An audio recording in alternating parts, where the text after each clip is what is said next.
Friends of Biblia Libre, how are you? My name is Edgar Escobar. Welcome to Sin Pelos en la Lengua from Biblia Libre. Well, yes, folks, this time for real, Yesenia has spoken. What? What, Nani? Now it's official, because on social media, on YouTube, Facebook, and many other platforms, alleged videos of Yesenia 10's response were circulating, but it was all fake news. Don't follow those accounts. They're all lies. These people only do it for views. We have the real, accurate information. And now, on Yesenia's official accounts, she posted a 16-minute video where she responded to the questions that journalist Nuria Piera asked her last week. Let's listen to the greeting and introduction that she gives in this video. God bless you all. For me, it is a blessing to have the opportunity to speak to all of you. I want to start by thanking all the people who have been giving us so much support at this time.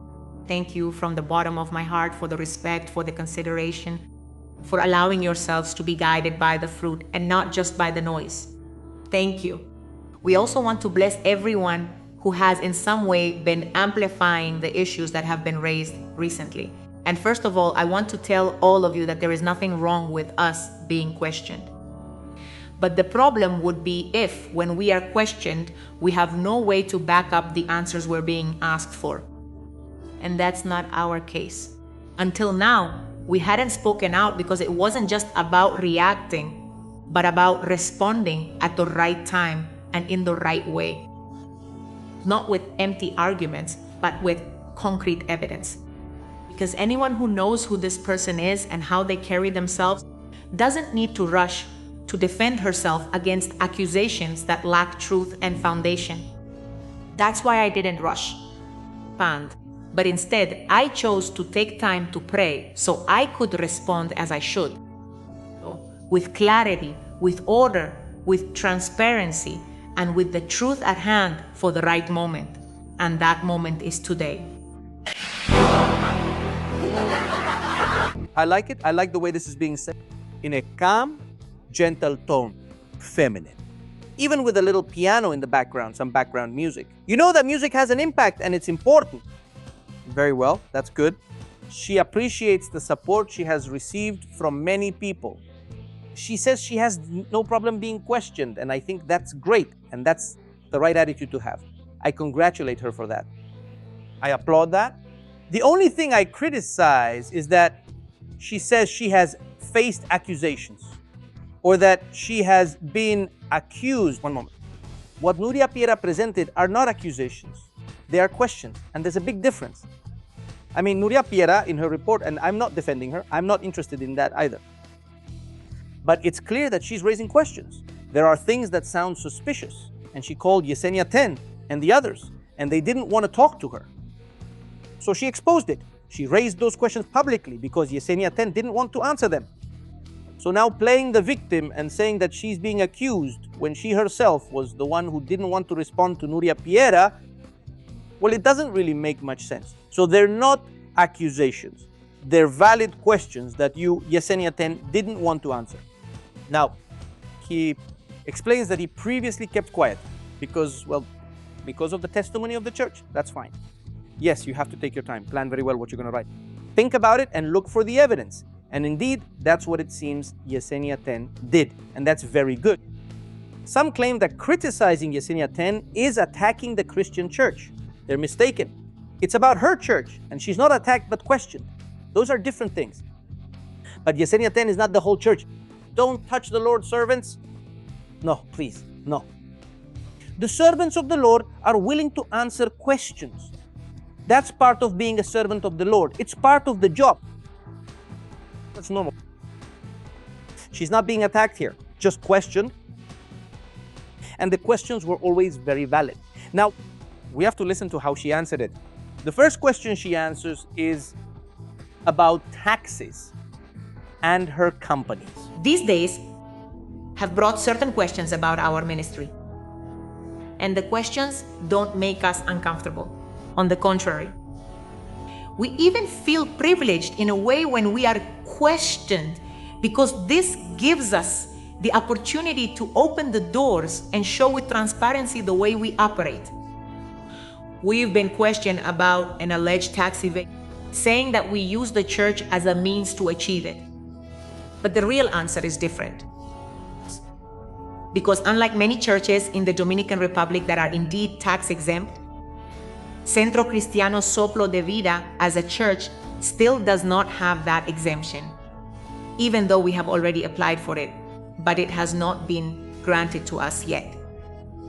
Soplo de Vida Church is up to date with all its tax obligations before the General Directorate of Internal Taxes, as you can see in this certificate. So, if the church itself pays its taxes, there's no way it can protect any other project from paying them, because you can't cover anyone under an exemption you don't have. Just like the church does, all the ministry's projects are also up to date with their tax obligations, including the training and development school, Transciende.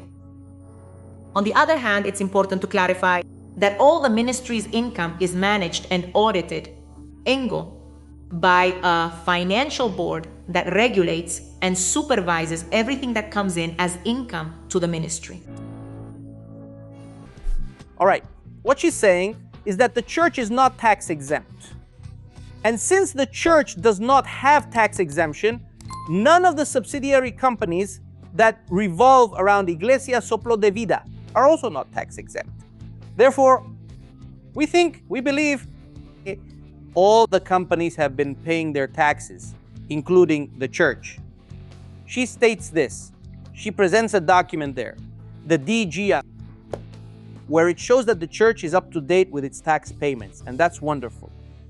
Showing transparency seems very good to me. She also says that the income is managed and audited by a financial board. That's the right thing to do. The income of a church should not be managed by a pastor. I also think that's very good. What she's saying now is very good. There are still some questions around this answer. He didn't present the itemized details, for example, for each of the entities. We know that the church is up to date with its taxes, and it would be good to know about the subsidiary companies too, in my opinion. Because, well, since they are Christian companies and they are, as you already showed, directly related to the church, must stay up to date with these things. Secondly, the independence of the financial board. Well, that's something we'd like to know, right? Who is part of that financial board? Reports on operations of Trasciende, Grace, Fine, Modesti, Ciudad, Refugio, and other related organizations. And why do members of her family participate in the boards of those companies?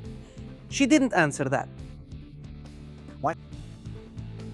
Are her family members also on the church's financial board? I mean, that would be really good to know. That's why I say it would be very interesting to know who is part of that board of directors. It's one thing to say, my church has a board of directors, and another to say, the board of directors is my husband, my son, my sister, like that. So it would be good to have complete transparency. I didn't have time to review the document in detail, well, to see if the names of the people who are part of the church's financial board appear.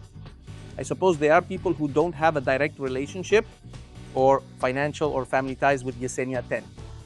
Now it says that she is willing to be audited. And I think that's great. There are still a few little questions about this that are kind of up in the air, right? Why doesn't the church have a tax exemption? What's missing? It's really strange, honestly. Because, well, most churches get that pretty quickly, and that's a very big church. So it would benefit from having a tax exemption. We should also ask the Dominican government. Anyway, secondly, the questions surrounding the Ciudad Refugio project. Another topic on which we have been questioned is related to Ciudad Refugio, a project that was born in 2020 while we were developing the massive food provision project during the pandemic in different vulnerable communities in the Dominican Republic. It was there that we encountered the sad reality that many of the children living in these communities experience. And we prayed to God and asked the Lord to guide us to see how we could do more than what we had been doing up to that point. It was then that the Lord put it in our hearts to develop Ciudad Refugio. Not to open an orphanage, but to develop a city.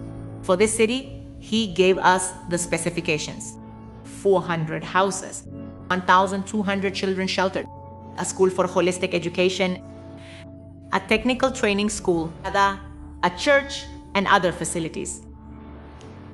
All focused on developing and preparing a decent place for the children who will eventually come to Ciudad Refugio.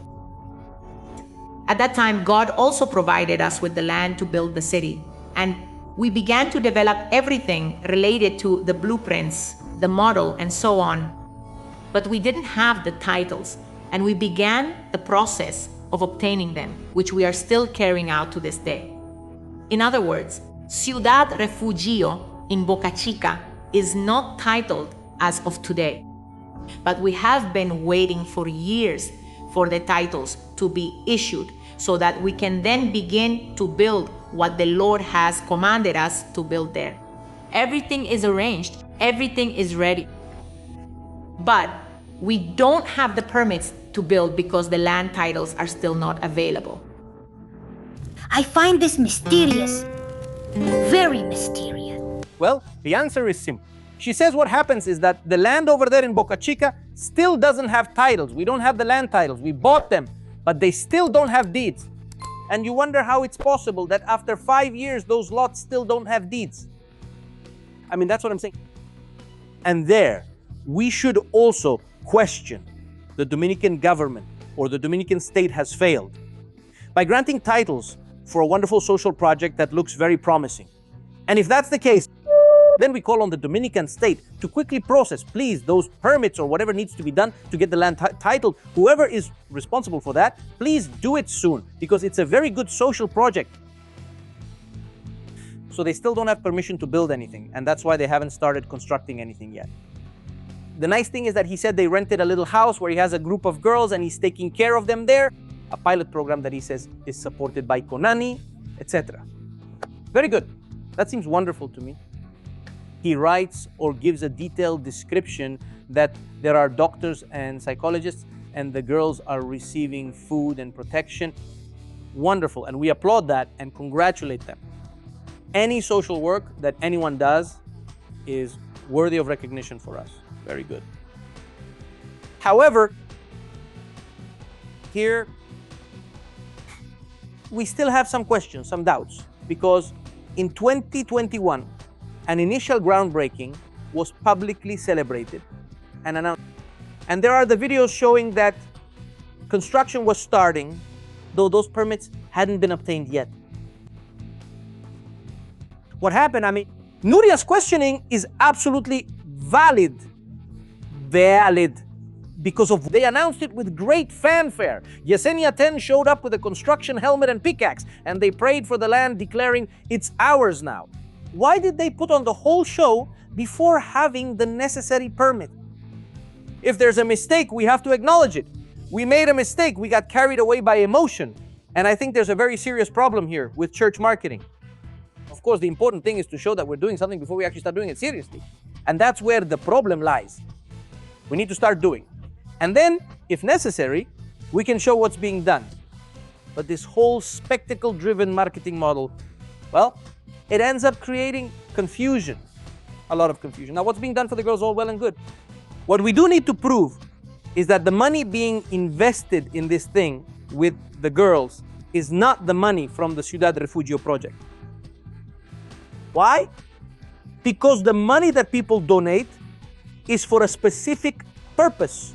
While this may be related, it doesn't serve the same specific purpose. It's not the construction of the complex that she proposed, unless she discussed it with the whole church. And there are records showing that the church approved using the money for him. I suppose there are records. I have to believe Yesenia T. See. Then she gives her answer or response to the questions about Plan 6.5. Another topic we've been questioned about is the funds for acquiring the land for the church. Our church started with 7 people in 2015, and today we are more than 3,000. The first fundraising project we had was what we called Plan 6.5, whose initial purpose was to acquire the space we are currently renting. But because of the growth we've had in recent years, we realized that staying in the area where we were was not going to be an option. This is because the area is completely residential, and the activity and growth of the church have caused problems in the community, to the point that at some point we were even featured in the national press because of the frustration the neighbors experience during each of the meetings we hold, especially because of issues like lack of belonging, parking, and the heavy traffic that affects the whole community. That's when we started asking God to give us.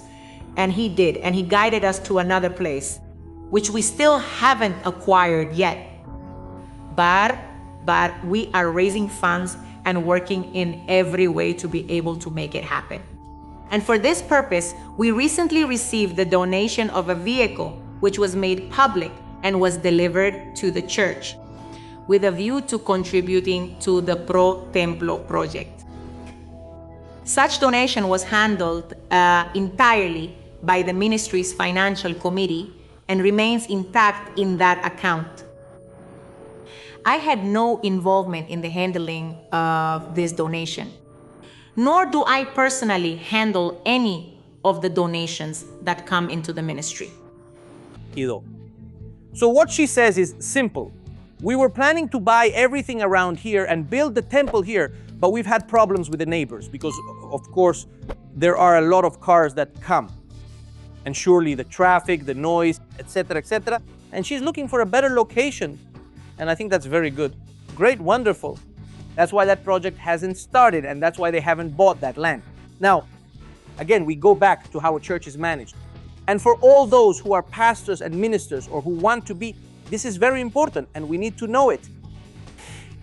Everything that a ministry approves must be in writing, with minutes, and in a meeting of the assembly. So I suppose, I believe, and I am completely sure that Mrs. Yesenia 10 and Soplo de Vida have the minutes with the dates of when the church approved that the land where it was operating would no longer be purchased. Instead, they approved buying land elsewhere. And when I talk about the church, I'm not talking about the Sunday meeting. I'm talking about those who are official legal members of the church. Yes, because every church must have a list of people who are official members and who clearly belong directly to that congregation.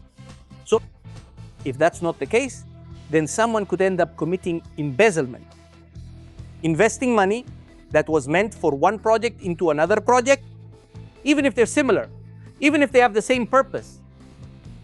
But all of this has to be absolutely detailed to avoid any comments, right? So we expect her to say it. Also later on, she claims that the vehicle, that very expensive one, the Alpha that was donated, she didn't take any of that money. All the money was collected by the financial committee, and all the money is there in the account. And we believe that, of course, all the money is in the account. I sincerely mean it. I think that's how it should be, since it's too much money, and I'd never think otherwise. I don't believe Yesenia 10 would need that money. So I think that money is there, waiting for the purchase of the lot. You have to trust people, right? Fourth, the concern about his luxuries. And about this, the next question some people have been asking is, where does our income come from? I want to tell you that since 2012, we have been working with dedication and effort non-stop, with what the Lord blesses us with, sharing it through digital platforms. Not necessarily with the purpose of making money from this, but simply sharing what God commands us and what God sends us, communicating it through the means we have. This has meant that up until now, all the digital platforms we manage, including the official accounts like TikTok, Instagram, Facebook, and YouTube, reached nearly 20 million followers. In addition to this, ours. the one we share constantly, unstoppably. It has reached billions of plays from the beginning up to now. In addition to this, up to this date, we have written 12 books, 9 of which are best sellers. With the tithes and income received by Iglesia Soplo de Vida, the entire operation of the church is supported. And in addition, there is a food bank and a medication bank for the members most in need. Transportation is provided for those who need it. A call center is maintained that operates 24 hours a day, 7 days a week, 365 days a year. We serve prisons, hospitals, and nursing homes. Thousands of food rations are constantly distributed in vulnerable communities throughout our country. But in addition, other churches are supported, and various other projects are also supported with the income received by the church.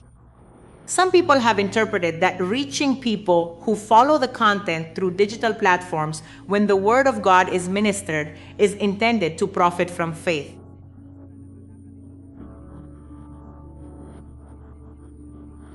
But the work we do is not intended to generate money.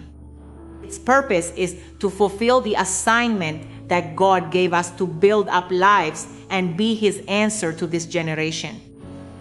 So my main source of personal income actually comes from what I share with the world on digital platforms, and people receive it for free. In a few words, all the luxuries I have, all the expensive clothes, all the expensive handbags, it's because I'm very popular. I have hundreds of millions of followers on Instagram, on TikTok, and all of that makes me money. Plus, I sell books that are worldwide bestsellers, and that brings me great income. And yes, it's possible that I have very large income from all of that. She claims that she doesn't touch the tithes, that the tithes are used for the operation of the congregation, for the food bank, for the medicine bank, for transportation, for the permanent call center, for care in prisons, hospitals, and nursing homes, for delivering food and support to other churches, right? Very good. I think that's wonderful that you don't use them. In fact, if the church gave you a stipend, I wouldn't see anything wrong with that at all.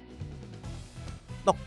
Now she decides, just like Paul did with the resources he received or was receiving from Corinth, she decides not to use them for herself. For the church, perfect. She's fully within her rights. That's great. What she didn't answer, what she didn't explain at any point is why she believes that if people don't tithe, they bring curses on themselves. She handles all the legal details, but she ignores the spiritual, ministerial, and theological aspects as if they don't matter. And we have to keep in mind that the report by Nuria also includes a spiritual, moral, ethical part, even a theological dimension, to the point that she even invited Will. So it wasn't just a report with questions about legal or economic issues. There were also doctrinal, theological, ethical, and moral questions that at no point in this video does he answer. But anyway, we'll leave that question there. Number 5, she answers regarding the legal structure and annual accountability to the church. And this is what she said. No. So I want to make it clear that the church is not the one that supports me financially. That breath of life does not belong to me as a person, but rather it is a constituted and organized ministry, regulated and managed by a committee that directs all the income that this ministry receives each year. The church gives a report to its members about what it receives and how it is managed, as well as all our projects. And the purposes for which they were authorized can be audited by the competent authorities, if necessary. I love that, she said. She's not the owner of Breath of Life. I love it. I love that it has a finance committee. I hope that besides the finance committee, it also has a pastoral committee that evaluates, in this case, the pastor. You all know what I think about this matter. That evaluates her. That gives her warnings. That tells her she needs to be more modest, she needs to be more humble. There's no need to show off so much and act like she's a Christian showgirl. There's no need for that. What's the point? I suppose she has a group of pastors who do that, because all healthy churches don't have just one pastor. They have several pastors who encourage each other, support each other, and build each other up. That's the way, or that's the biblical way in which churches should function, in our opinion. Now, it says that the projects are open to being audited by all the authorities. Wonderful. Yesenia, I completely agree. So we call on the Dominican government to carry out the corresponding audits so we can avoid any suspicion. After the Dominican government states everything is in order and there are no problems in this church, we will be happy and we will communicate it to everyone. And we will say how great it is that Yesenia Atena has just shown that there is nothing suspicious in that community. Then he ends by stating that the growth center is God's work, that everything has been done in an orderly and transparent way, that the doors remain open for any investigation by the authorities. In conclusion, we can summarize her defense in this way. She says, we have an organized structure, we pay taxes, the projects exist, the donations are managed by a committee, and my personal income comes mainly from digital platforms. That's basically her answer. See? She answered. She says where the money comes from.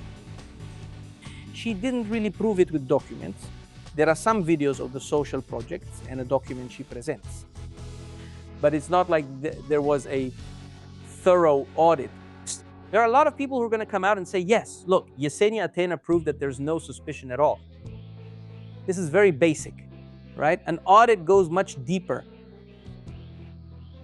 It has to go much deeper. The positive side, it acknowledges that religious leaders can be questioned and that congregations can be audited. I think that's great and wonderful. We still have a long way to go. We still need more details, right? These questions suggest we should. And there are a number of things that are missing. And with these, I'll wrap up. Number one, for-profit companies linked to the ministry and to family members.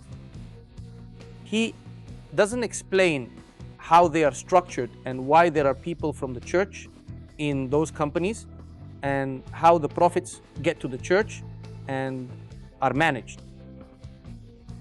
Are they part of the finance committee, or is that a separate group? Is there accounting for that part of each company? They are subsidiaries of the church, which is used as a bridge to steer people toward those companies. He didn't explain that. The Grace Daycare and Educational Center. Why are they so expensive? Why are they so pricey? She didn't mention that at all, the prices of that daycare. And why don't church members get any kind of benefit from it? Here in the United States, daycares are generally a blessing for parents because they're practically free, right? In a poor country, a capable church should act accordingly. He never explained why the restaurant, which supposedly belongs to the church, sells alcoholic beverages. Yes, why doesn't it follow the same ethics as the church? He never touched on the subject at all. Thank you. He didn't explain the relationship between Fine Modesty and the alliance with Ciudad Refugio. How much has that company linked to Ciudad Refugio contributed, whether they have been registered or not? He didn't explain the commingling of assets between for-profit and non-profit entities. That is, between the church and the businesses. In fact, Nuria's report focuses on that. Where does the church end and business begin? That's the focus of Nuria's report. Where does church stop and business start? And that's precisely what she didn't answer. We ended up not knowing where the church ends and where the business begins. What about the millions coming into their businesses where everything is extremely expensive? Does it have anything to do with the church? Does it have nothing to do with the church? Then why is it connected to the church? He didn't answer that. That's where there should be audits. he also didn't answer the ethical question about his opulence, about his wealth. Ethical. It's one thing for a person, a pastor, a minister, to have the right to buy expensive, nice, and beautiful things. Another question is whether it's ethical and moral to do it. I am convinced that pastors should show modesty, and that doesn't mean dressing badly or in rags.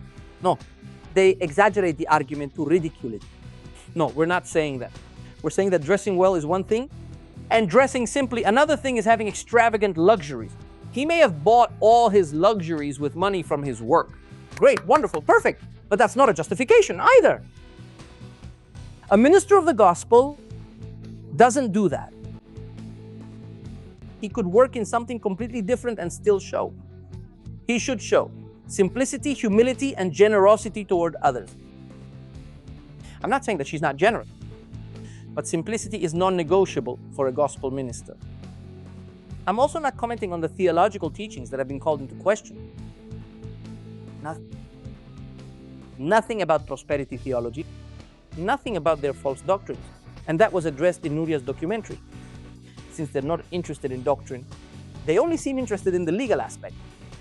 And finally, I didn't mention anything about the pressure they put on church members to tithe. Something we made a video about last Friday, if you want to check it out. So does it answer some things? Yes. Is the answer incomplete? Yes, that too. Did it leave us with many doubts? Definitely. But it's good that he accepted that there will be an audit. We invite the government and the relevant authorities to carry out that audit, because Christians are not afraid of that. Look at what the second letter to the Corinthians, chapter 8, verse 20 says.